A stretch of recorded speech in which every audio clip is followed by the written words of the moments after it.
శుభం భూయాత్. నవంబర్ 23 నుంచి 29 వరకు తులారాశి వారి వార ఫలితాలు ఎలా ఉన్నాయో ఇప్పుడు చూద్దాం.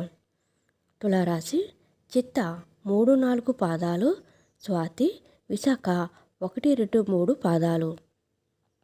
గ్రహస్థితి ప్రతికూలంగా ఉంది. ఆలోచనలు అమలు చేయడంలో జాప్యం జరుగుతుంది. పెద్దల సహకారంతో పనుల్లో కదలిక వస్తుంది. ఉద్యోగులకు బాధ్యతలు పెరుగుతాయి. విద్యార్థులు కష్టపడాల్సిన సమయం, దానికి తగ్గ ఫలితం పొందుతారు. ఆదాయంలో హెచ్చుతగ్గులు ఉంటాయి. శుభకార్య ప్రయత్నాల్లో ఆటంకాలు ఏర్పడతాయి.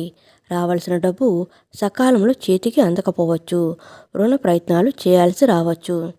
సుబ్రహ్మణ్య స్వామి ఆరాధన మేలు చేస్తుంది. పనులు అనుకున్న విధంగా పూర్తి చేస్తారు. బంధువులు ఆపద్బాంధవులుగా ఆదుకుంటారు. కష్టాల నుంచి గట్టెక్కుతారు. కొత్త కాంట్రాక్టులు పొందుతారు. మీ ఆశయాలు నెరవేరుతాయి. గృహం, వాహనాలు కొనుగోలు చేస్తారు.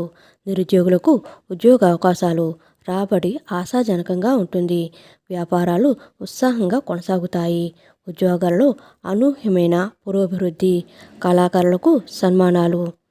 ఆదిత్య హృదయం పాటించడం చాలా మంచిది.